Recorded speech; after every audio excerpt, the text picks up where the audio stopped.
अभिवादन सत्कार करिए एम्स विजयपुर जम्मू के सोशल मीडिया का।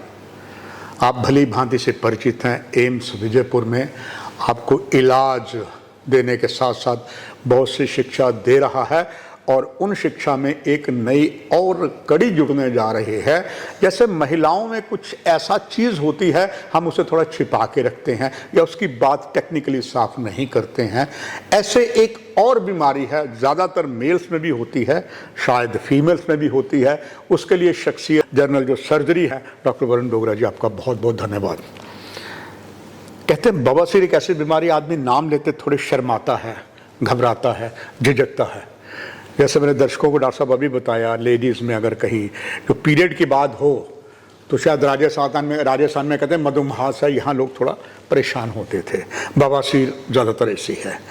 डॉक्टर वरुण सर, ये पाइल्स है क्या जिसे कहते हैं, ये पहले दर्शक जानना चाहेंगे। जी, सभी दर्शकों को मेरा नमस्कार। आपने मुझे मौका दिया यहाँ आने का, इसके लिए आपका बहुत बहुत शुक्रिया। यू डिजर्व इट डॉक्टर साहब। AIIMS deserve like U a great doctor on this topic. शुक्रिया। पाइल्स, बवासीर या हेमोरॉइड्स आमतौर पे इस नाम से जाना जाता है। ये एक ऐसी बीमारी है जहाँ जो हमारा एनल कैनाल, जिसे हम मलाशय का क्षेत्र बोलते हैं, उसमें कुछ रक्त वाहिकाएँ हैं, वेसल्स हैं, उनकी सूजन हो जाती है। सूजन हो जाने के कारण वहाँ से ब्लीडिंग होती है, रक्त का रिसाव शुरू हो जाता है या फिर पेशेंट को कुछ असुविधा होने लगती है, तो इसे बवासीर के नाम से जाना जाता है। ये बवासीर आमतौर पर ऐसे मरीजों में देखा गया है जहाँ पे कब्जी बहुत रहती है जिन मरीजों को, या फिर गर्भ अवस्था, प्रेगनेंसी के टाइम ये बड़ा कॉमन देखा गया है। ये आपने साफ कर दिया कि मेल और फीमेल दोनों में होती है। बिल्कुल, तो संशय दूर कर दिया। Thank you. और कुछ मोटापा किसी में ज़्यादा हो, उसमें ये बीमारी देखने को मिल सकती है हमें। मुश्किल यहाँ पे है कि ये हमारे समाज में ना एक टैबू बन चुका है इस बीमारी का। लोग बात इसको बताने से कतराते हैं, इसके कारण चिकित्सक के पास भी बहुत देर से पहुँचते हैं। हमारे पास कुछ ऐसे मरीज भी आए हैं कि जो खून का स्तर है वो इतना गिर चुका है लगातार ब्लीडिंग से, और वो बहुत लेट हमारे पास मरीज आते हैं बड़ी बार, कि जब उनको बहुत ज़्यादा नुकसान हो चुका होता है इस बीमारी का। तो ये आज इस टॉपिक पर बात करने का यही एक हमारे दिमाग में एक विचार था कि लोग इसके बारे में जागरूक बने और हमारे पास एक चिकित्सक के पास जल्दी पहुंच सके। डॉक्टर वरुण डोगरा, मैं नहीं हिचकिचाऊंगा एम्स के सर्वा प्रोफेसर शक्ति गुप्ता जी के लिए। ये उन्हीं का इतना अच्छा एक सोच है कि ये चीज़ें जनता तक पहुँचें। और जो आपने बताया, जो इसमें कई लक्षण होते हैं, लोग घबराते हैं। आज साफ पर्दे के सामने चीज़ आ जाएगी।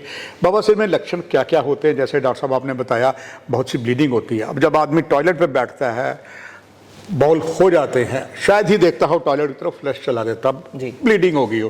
ये लक्षण क्या है, इसके बारे में आपकी ज़्यादा जानकारी दर्शकों के लिए चाहूँगा। जी, तो बवासीर, पहले तो इसके लक्षण इस बात पे निर्भर करते हैं कि बवासीर किस तरह का बवासीर है, बवासीर का ग्रेड क्या है, वो कितना ज़्यादा बढ़ चुका है। तो बवासीर बेसिकली दो किस्म का है।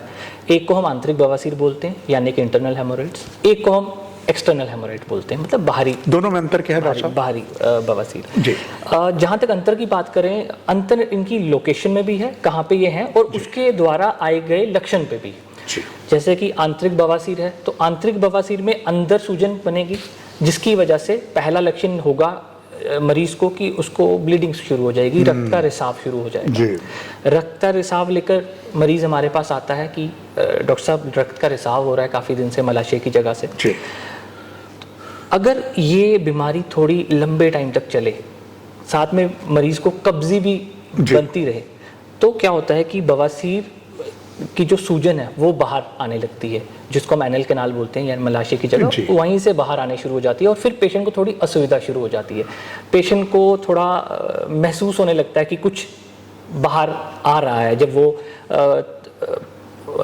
वॉशरूम जा रहे हैं, जब वो अपना स्टूल्स पास कर रहे हैं, तो उस समय कुछ मांस का टुकड़ा जैसा बाहर निकलना शुरू कर जाता है। दूसरे तरीके का बवासीर है एक्सटर्नल हेमोरॉइड, जिसको हम बोलते हैं। वो बाहरी मांस का टुकड़ा लटकता है, उसकी वजह से पेशेंट को ब्लीडिंग तो हो ही क्या सकती है। पेशेंट जान सकता है कि उसके कुछ मांस का टुकड़ा? हाँ, मांस का टुकड़ा लटकता है, पेशेंट को महसूस होता है जब Right, टूथ sir. पास करता है कि कुछ तो बाहर आ रहा कुछ आया तो है। बाहर आ रहा और इसके अलावा उस मांस के टुकड़े की वजह से खुजली होना शुरू हो जाती है, उस मांस के टुकड़े से बैठने में दिक्कत कभी कभी आना शुरू हो जाती है, कभी कभी तो ऐसा भी होता है कि दर्द शुरू हो जाता है। तो मेन जो लक्षण कहे जाएं तो यही मेन लक्षण है जिसके कारण मरीज हमारे पास आता है। डॉक्टर साहब, एक चीज़ और आम कही जाती है कि जैसे किसी को पाइल्स हो गई तो कहा जाता है वो टायर होता है, उसकी ट्यूब ढूंढता है या कुछ करके मैं सिटिंग बाथ में बैठ जाऊं, किरमिची ले लेता है। जी। क्या एक सही उपाय है फर्स्ट एड के लिए? देखिए, अगर हम बवासीर के उपाय की बात करें तो विभिन्न तरह के उपाय जी। हमारे पास हैं।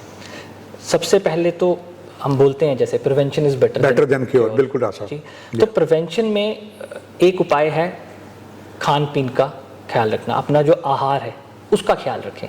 अब सवाल ये उठता है कि आहार में क्या लें। बिल्कुल सर, तो जो आप ये महत्वपूर्ण चीज़ है डॉक्टर साहब। बिल्कुल, तो जी। आहार में आप फाइबर रिच डाइट हम बोलते हैं, जितना अत्यधिक फाइबर ले सकें उतना बेहतर है। फाइबर में क्या आएगा? फ्रूट्स आ सकते हैं, फल, फ्रूट्स हो गए, सलाद जिसको बोलते हैं, खीरा, मूली, गाजर, ये सब अगर हम अपने आहार में जोड़ दें तो हमारे कॉन्स्टिपेशन के या कब्जी के चांसेस बहुत कम हो जाते हैं। और अगर ये कब्जी के चांसेस कम हो जाएं तो फ़ायदा मिलता है, बवासीर की रोकथाम में काफ़ी मदद मिलती है। बवासीर अगर हो गया है तो उसको रोका जा सकता है, उसको ग्रेडिंग बढ़ने से रोका जा सकता है। वो बताइएगा पेशेंट को, बहुत जरूरी हो। कैसे सर? जी, दूसरा तरीका है जल पदार्थ काफ़ी मात्रा में लें, 6 से 8 गिलास जल पदार्थ बाकी बीमारियों के लिए बहुत अच्छा है कि आप पानी काफ़ी हद तक पिएं, अच्छे से पिएं। इसके अलावा अगर अब किसी को बवासीर हो ही जाते हैं तो वो क्या कर सकता है, जो आपने बताया कि सिट्स बाथ। जी। सिट्स बाथ हम अक्सर मरीजों को बोलते हैं रामबाण इलाज, अच्छा जी। जिसको बोला जाए जी। बवासीर का। तो क्या करना है, एक बड़ा टब लीजिए, उसमें गुनगुना, जिसको हम कोसा पानी भी बोलते जी। हैं, गुनगुना पानी डाल दीजिए। ठंडा पानी नहीं? ठंडा पानी नहीं, ठंडे पानी से इतना आपको फायदा नहीं मिलेगा जितना गुनगुने पानी से बड़ी मिलेगा। महत्वपूर्ण बात आपने बताई, थैंक यू। जी।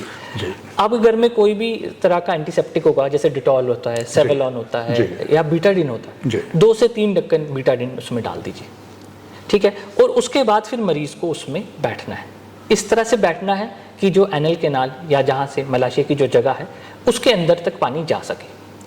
दिन में 2 बारी 10 से 15 मिनट के लिए ये करना ज़रूरी है।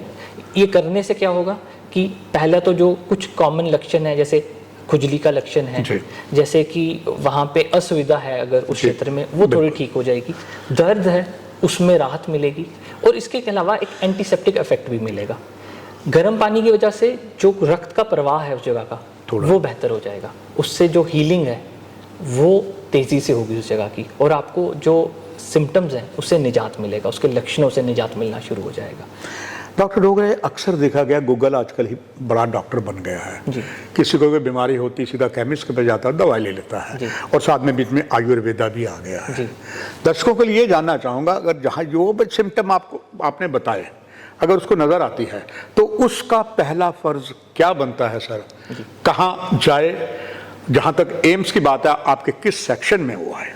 जी, तो सबसे पहली बात तो ये है कि जैसे मैंने पहले भी बोला कि ये बीमारी ऐसी है कि लोग बात करने से कतराते हैं। बिल्कुल। इसकी वजह से चिकित्सक या सर्जन के पास आने से भी थोड़ा सा बिल्कुल हिचकिचाते सर, जी। हैं। तो मैं तो सभी दर्शकों से यही रिक्वेस्ट करूंगा कि अगर कोई भी इस तरह का लक्षण आपको मिलता है तो आपको बिना समय गवाए चिकित्सक या सर्जन के पास ज़रूर आना चाहिए। चिकित्सक तरीके से आपकी बीमारी का मूल्यांकन करेंगे, उसका ग्रेडिंग देखेंगे, ये बताएंगे कि वो इंटरनल आंतरिक बवासीर है कि बाहरी बवासीर है, उसके हिसाब से आपका दवाई शुरू होगा। अच्छी बात यह है कि इसका इलाज 80% ऐसे 70 से 80% लोग हैं जिनका इलाज दवाई से भी हो सकता है। इस सर्जरी इसमें डॉक्टर साहब भी सफल होती है? कुछ मिथ हैं इसमें? जी बिल्कुल, सर्जरी भी काफ़ी सफल है, बट पहला जो फर्स्ट लाइन हम बोलेंगे, फर्स्ट लाइन इलाज है दवाई। दवाई से 80% मरीज ठीक हो जाते हैं, उनको डरना नहीं है कि इसमें हमेशा सर्जरी ही होगी। जो अर्ली ग्रेड्स हैं उसमें हमारे पास बहुत सारी ऐसे पेशेंट्स प्रक्रिया आपके प्रोसेस ऐसे आपके पास सिस्टम है जिनको हम डे केयर प्रोसीजर्स बोलते हैं। सो पेशेंट सुबह आएगा, वो डे केयर प्रोसीजर 15 से 20 मिनट का है, वो करवाए और 2 या 4 घंटे के बाद वो घर जा that is available in AIIMS Vijaypur now. जी, बड़ी Great. जल्द हम Thank you. इसको उपलब्ध कराने और वाले हैं। बिल्कुल ठीक है सर। हम प्रोसेस में हैं इसको स्टार्ट करने की। सारी सुविधाएं, कुछ सुविधाएं उपलब्ध हैं, बट एक पूरा स्पेक्ट्रम जो पेशेंट को देना है इन सुविधाओं का, हम बहुत जल्द वो शुरू करने वाले हैं।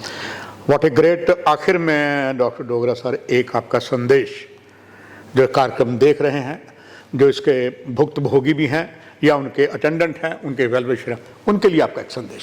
जी, तो मैं अगर एक संदेश कुछ देना हो मुझे, तो मैं यही बोलूँगा कि ऐसी किसी भी ऐसी जब भी आपको कोई लक्षण मिले, मेरी आपसे रिक्वेस्ट है कि उसी टाइम अपने किसी चिकित्सक या सर्जन को दिखाएं।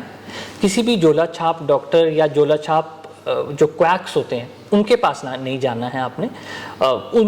वहाँ ऐसा करने से ये बीमारी सिर्फ बढ़ती है और कॉम्प्लिकेशंस बढ़ जाती हैं।